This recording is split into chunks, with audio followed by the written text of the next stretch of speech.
राज्य में अभी के हालात का आपको अपडेट देते हैं। बंगाल में बवाल थम नहीं रहा है।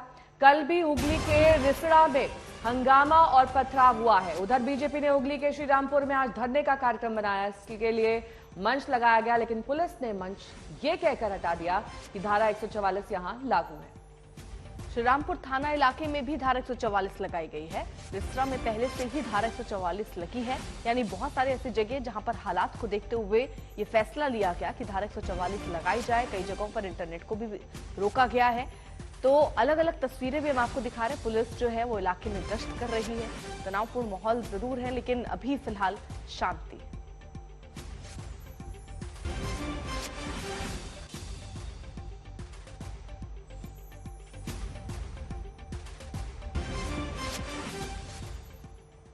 दो तस्वीरें आपके सामने हैं। रिसड़ा में किस तरीके से पुलिस की सख्ती है। जो दुकानें खुली हैं उन्हें बंद करने के आदेश दिए जा रहे हैं। कहीं पर भी धरना प्रदर्शन नहीं किया जा सकता है। यही वजह है कि जब स्टेज सजाया गया तब इस स्टेज को वहां से हटाना पड़ गया। श्रीरामपुर में जिस जगह से बीजेपी का धरना वाला मंच हटाया गया, वहां का जायजा लिया हमारे संवाददाता अनुपम ने। हुगली में पुलिस ने बीजेपी का मंच हटा दिया है। यहीं पर आज से बीजेपी के प्रदेश अध्यक्ष सुकांत मजूमदार धरने पर बैठने वाले थे हुगली में जो हिंसा हुई है उसके खिलाफ, लेकिन पुलिस उन्हें यहां बैठने नहीं देगी और पहले ही जो मंच बनाया गया था बीजेपी की ओर से उसे हटा दिया गया है। श्रीरामपुर में ये हुगली जो हिंसा घटना हुई है उससे 3 किलोमीटर से 4 किलोमीटर दूरी पर है और पुलिस का कहना है कि धारा 144 लागू है। इस वजह से यहाँ पर कोई भी धरना अलाउ नहीं किया जाएगा और यहाँ पर जो मंच है पुलिस ने हटा दिया है। पुलिस पोस्टिंग भी की गई है। 11 बजे से बीजेपी के प्रदेश अध्यक्ष को यहाँ पर धरने पर बैठना था, लेकिन यहाँ पर अब जो लग रहा है पुलिस उन्हें किसी भी तरह धरने पर नहीं बैठने देगी। कैमरामैन प्रवीर विश्वास के साथ अनुपम मिश्र, आज तक, हुगली। उधर हुगली के रिसड़ा में कल जमकर बवाल देखा गया। रेलवे स्टेशन पर पथराव हुआ। कई घंटे तक ट्रेनें रोक दी गई। आज सुबह वहां के हालात का जायजा लिया हमारे संवाददाता सूर्याग्नि रॉय ने।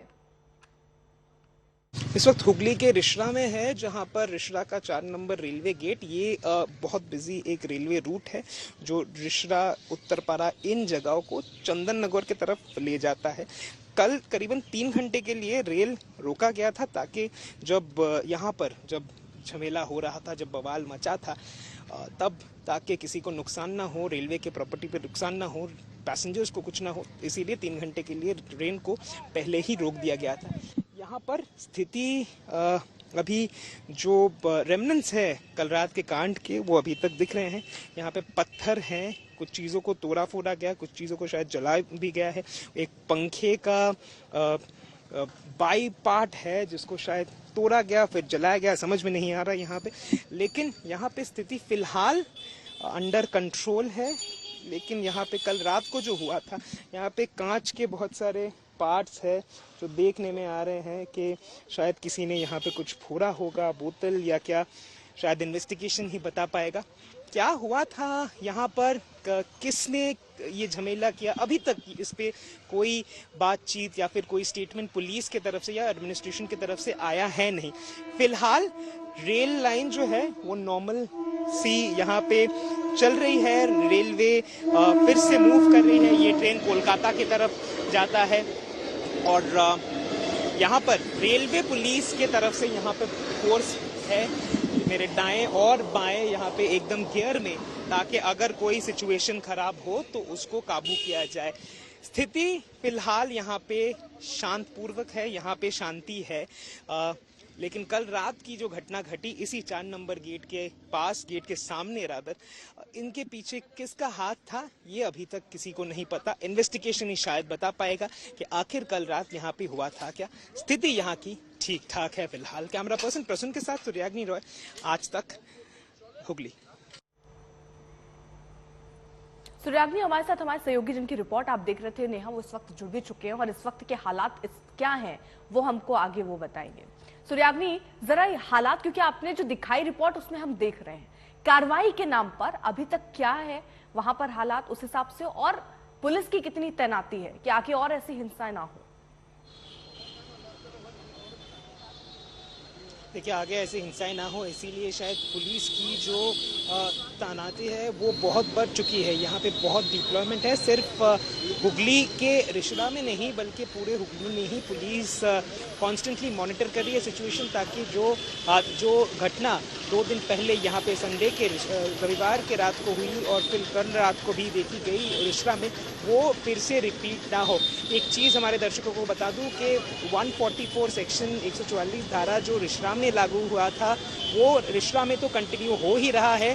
और यहाँ पर यानी कि जहाँ पे हम लोग अभी है श्रीरामपुर में, जो रिश्ता से करीबन 3-4 ठीक है, आप नजर बनाए रखिए और वहां से ताजा हालात आपसे लेते रहेंगे। लेकिन इस बीच पश्चिम बंगाल कल फिर रिसरा में वहां हिंसा देखी गई। 30 मार्च से जो हिंसा का दौर शुरू हुआ है अर्पिता, वो अभी तक वहां खत्म नहीं हुआ है। पश्चिम बंगाल में जबरदस्त सियासी भूचाल आया हुआ है। बीजेपी इस हद तक आरोप लगा रही है कि बंगाल में हिंदुत्व खतरे में है। और बिल्कुल नेहा, देखिए उधर ममता कह रही हैं कि बीजेपी ने ही ये सब किया है, अर्धसैनिक बलों के जरिए दंगा फैलाया गया है।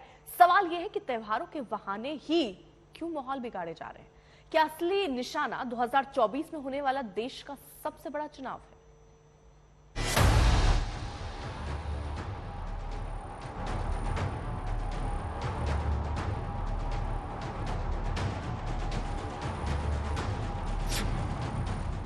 बंगाल में सीरियल हिंसा पर जमकर सियासत।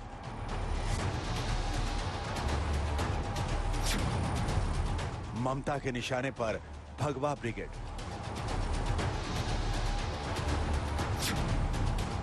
बीजेपी ने हिंदुत्व की भरी हुंकार।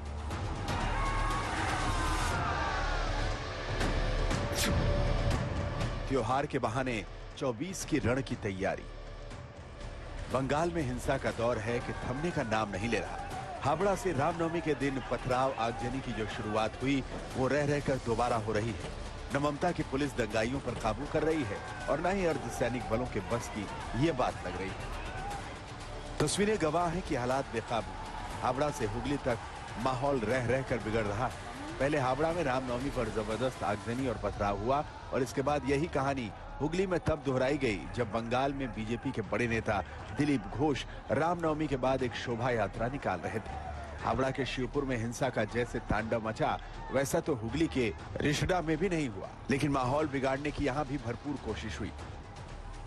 हैरत की बात यह है कि रिश्ता में पिछले 48 घंटे से पूरी तरह शांति का राज नहीं हो पाया है। 2 दिन के भीतर दूसरी बार यहाँ हिंसा हुई। हिंदुत्व ब्रिगेड पर ममता तीखे हमले कर रही है और बीजेपी के बंगाल के नेता एक सिरे से ममता को निशाना बना रहे हैं। पहले सुनिए ममता ने कैसे सीधे तौर पर बीजेपी पर सवाल उठाए। रामनवमी का जश्न 5 तक जारी रहने के सवाल उठाए और अल्पसंख्यकों को निशाना बनाने का आरोप लगाया। बीजेपीर আমলে দেখছি দাঙ্গাবাজি, রোজার মাস চলছে, রমজান মাস চলছে, অন্নপূর্ণা পূজা চলছে। কেন বাবু রামনবমীর মিছিল 5 দিন হবে কেন? রামনবমী যেদিন হয় সেদিন তোমরা মিছিল করো, আমাদের কারো আপত্তি নেই, কিন্তু বন্দুক নিয়ে মিছিল করবে না, বোমা নিয়ে মিছিল করবে না। মিছিল করছে পারমিশন না দেওয়া সত্ত্বেও, এত রাস্তা থাকতেও ঢুকে যাচ্ছে মাইনরিটি অঞ্চলে জেনে শুনে, এবং সেখানে গিয়ে দেখেছেন আপনারা ফলের গাড়ি, রমজান মাসে তারা ফল কিনে খায়, ফলের গাড়িগুলো জ্বালিয়ে দিয়েছে, বন্দুক নিয়ে ডান্স করছে। ममता बनर्जी सीधे तौर पर बीजेपी पर आरोप लगा रही हैं। बीजेपी लाख आरोप लगाए कि ममता तुष्टीकरण कर रही है, लेकिन ममता को इसकी परवाह नहीं। वो तो ये भी कह रही हैं कि रमजान में एक समुदाय गलत काम नहीं कर सकता। बीजेपी इसी बयान से भड़की हुई है। ममता ने अब हिंसा के लिए बीजेपी के साथ साथ केंद्रीय बलों को भी सीधे आरोप में लिया है। उनका कहना है कि केंद्रीय बलों ने 5 सितारा होटल में बैठकर साजिश रची और दंगा किया। यह पहला मौका है जब ममता ने सीधे तौर पर केंद्रीय बलों की मौजूदगी पर सवाल उठाए। इससे पहले बिहार में भी केंद्रीय बलों को लेकर नाराजगी के सुर उठ चुके हैं। तो क्या दंगे और आगजनी के बूते बंगाल में 24 के रण की तैयारी हो रही है? क्या लोकसभा चुनाव से पहले हिंदुत्व की भावनाओं को आंच देने की तैयारी बीजेपी कर रही है? अभिषेक बनर्जी को मैं बोलना चाहती हूँ कि सिर्फ रामनवमी नहीं, दुर्गा पूजा विसर्जन में भी हिंदुओं का जो संस्कार है, जो पूजा है, धर्म को लेकर जो भी चल रहा है, पश्चिम बंगाल भी ये सब को कुछ ना कुछ परमिशन नहीं देते हैं, हमेशा अटैक होते हैं। और उनका कहना है कि मुसलमान लोग ताजिया अगर निकाले तो उसमें कुछ प्रॉब्लम नहीं है, लेकिन हिंदू लोग को घर में बैठ के पूजा करना है, उसको कुछ शोभा यात्रा नहीं निकलना चाहिए। इसलिए अपीजमेंट का कारण, मुसलमान संतुष्टि के कारण ऐसा शब्दों कर रहे हैं, ऐसा काम कर रहे हैं। जबकि आपने देखा है रामनवमी में बहुत जगह में टीएमसी का एमएलए भी भाग लिया है, मुसलमान एमएलए भी भाग लिया है, और दोषारोप हो रहे हैं कि ऐसा क्यों हो रहा है, जहाँ पे मेरा क्षेत्रों में सभी क्षेत्रों में टीएमसी एमएलए भी भाग लिया है। तो मतलब क्या है? मतलब है एक तरफ से हिंदू का पास एमएलए को भेजो और दूसरा तरफ से अरेस्ट करा के मुसलमान की कुर्सी करो। ऐसा नहीं चलने वाला है। लोग देख रहे हैं, लोग समझ रहे हैं। तो क्या बंगाल में हिंसा के पीछे कई वजहें और भी हैं? क्या त्योहार सिर्फ बहाना है? माहौल बिगाड़ने के पीछे वोट की राजनीति है? त्योहार के मौके पर ही दंगे क्यों होते हैं? चुनाव करीब आते आते धार्मिक आयोजनों में क्या आक्रामकता बढ़ गई है? अगर बंगाल में चुनाव के मद्देनजर यह प्रयोग हो रहा है तो एक सच ये भी है कि इसकी कीमत आम आदमी चुका रहा है। सूर्य अग्नि रॉय के साथ आज तक ब्यूरो।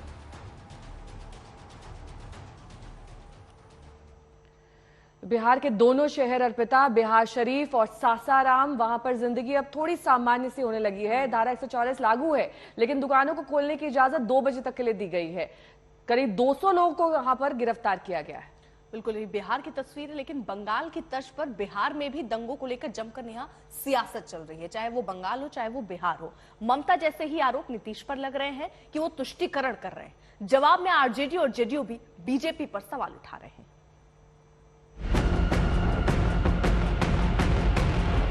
बिहार के नालंदा से लेकर सासाराम में अब शांति है। पुलिस और अर्धसैनिक बल हालात पर नजर रखे हुए हैं, लेकिन हालात अब तक पूरी तरह सामान्य नहीं है। सासाराम में जब चप्पे चप्पे पर नजर थी, तभी एक धर्म स्थल के बाहर आग लगने की घटना हो गई। डीएम कह रहे हैं ये मामूली घटना है।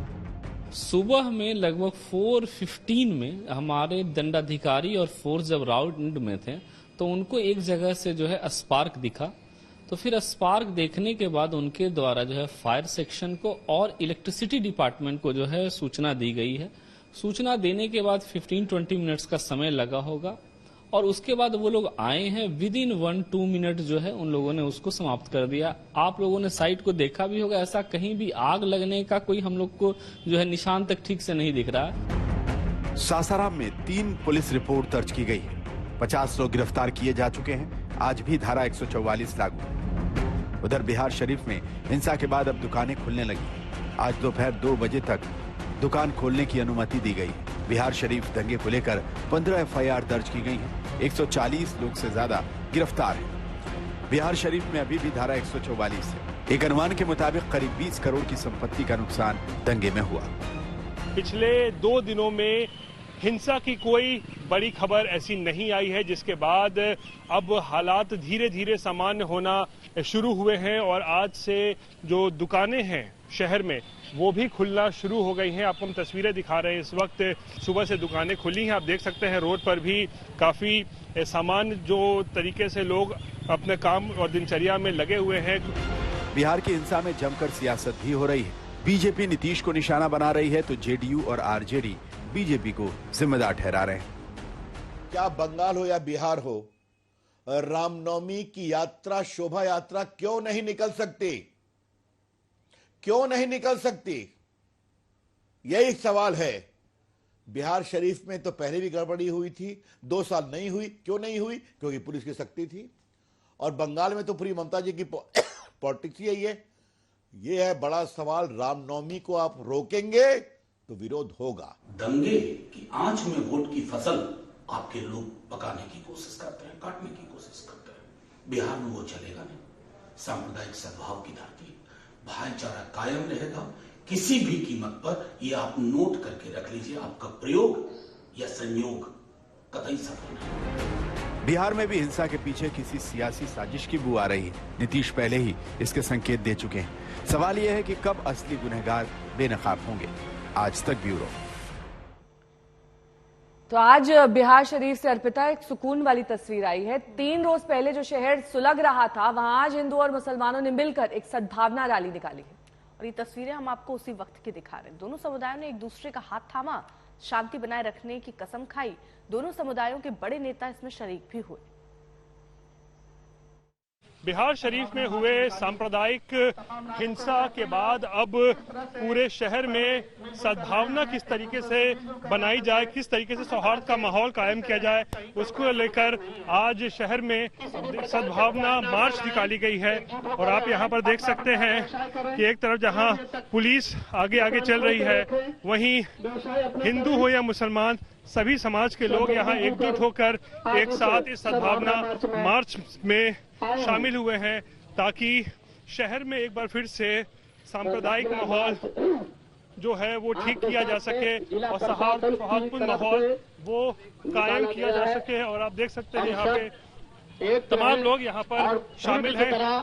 कुछ लोगों से बात करते हैं, जानने की कोशिश करते हैं कि ये सद्भावना मार्च जो निकाली जा रही है इससे क्या फायदा होगा, इसकी जरूरत क्यों पड़ी। सर, ये सद्भावना मार्च आप लोगों ने निकाली है, एसपी साहब क्या इसका उद्देश्य क्या है? देखिए, हमारी कोशिश है कि शहर वापस शांतिपूर्वक रहे, है ना। शांतिपूर्ण तरीके से हम लोग जैसा जी रहे थे वैसा जिए, और जो र्यूमर फैल रहा है उसको रोकने का प्रयास है, समाज को जोड़ने का प्रयास है कि शांति तभी स्थापित हो सकती है जब समाज जो है वो प्रशासन को सहयोग करेगा। तो प्रशासन के सहयोग के लिए समाज जो है आज सामने आया है।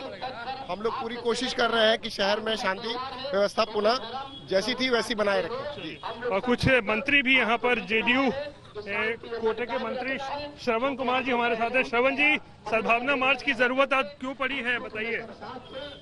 समाज में शांति, सद्भाव, प्रेम के लिए तो ये सब जरूरी होता है ना, यही से फायदा होगा। दिलों को जोड़ने की जरूरत है, थोड़ा दिल में दरार पड़ गई है, इसी से जुड़ जाएगा दिल, इसी से जुड़ेगा, लोगों में एतमाद बहाल होगा, भरोसा आएगा, तो शक पैदा हो गया, वो शक दूर हो जाएगा।